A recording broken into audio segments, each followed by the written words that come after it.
Le président français vient d'annoncer l'obligation du pass sanitaire. Au départ, j'étais abasourdi, ensuite je me suis mis en colère.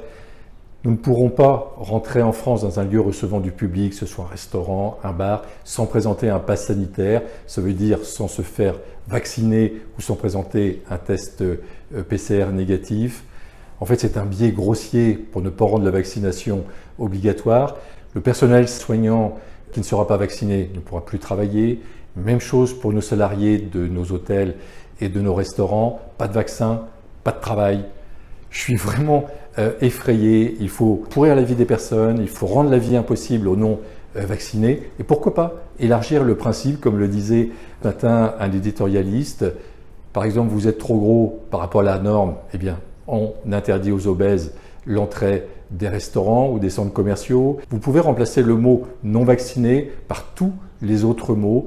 À chaque fois qu'on présente une différence, on est vieux, on est jeune, on est étranger, on est français, on est de couleur, on est diplômé, on n'est pas diplômé. Selon moi, le sujet, ce n'est pas la vaccination, le sujet, c'est la liberté. Je n'ai vraiment pas envie que mon pays devienne comme la Chine. En tant qu'entrepreneur, je demande une seule chose à nos gouvernants, laissez-nous de la liberté, laissez-nous la liberté d'entreprendre. Bien sûr que le Covid tue, il faut prendre bien sûr cette épidémie au sérieux, mais évitons de stigmatiser, de montrer les gens, de monter les gens les uns contre les autres. Il y a quelques mois, il y a eu les masques, les pro-masques, les anti-masques. Aujourd'hui, il y a les pro-vaccinations, les anti-vaccinations. Peut-être que les partisans du vaccin ont raison, il n'y aura pas d'effet secondaire et ça va sauver de nombreuses vies. Peut-être que les partisans de la non-vaccination ont raison, il y aura dans quelques mois, dans quelques années, des effets secondaires. Personne n'en sait rien aujourd'hui. Maintenant, que faire? Acceptons les différences, respectons les autres, restons ouverts à la différence et restons ouverts à l'opinion des autres.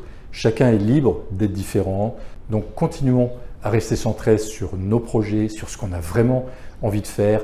Continuons à avancer un pas après l'autre vers le fait d'être une meilleure personne, vers le fait d'aider les autres. En tout cas, c'est ce qui m'anime aujourd'hui. Surtout, ne vous laissez pas influencer par les tensions actuelles. Continuez à avancer tout en défendant la liberté d'entreprendre, tout en défendant la liberté tout court. Rappelez-vous qu'il n'est jamais trop tard pour réaliser ses rêves, il n'est jamais trop tard pour réaliser ses grands projets. Restez focus, je vous souhaite le meilleur. À très bientôt.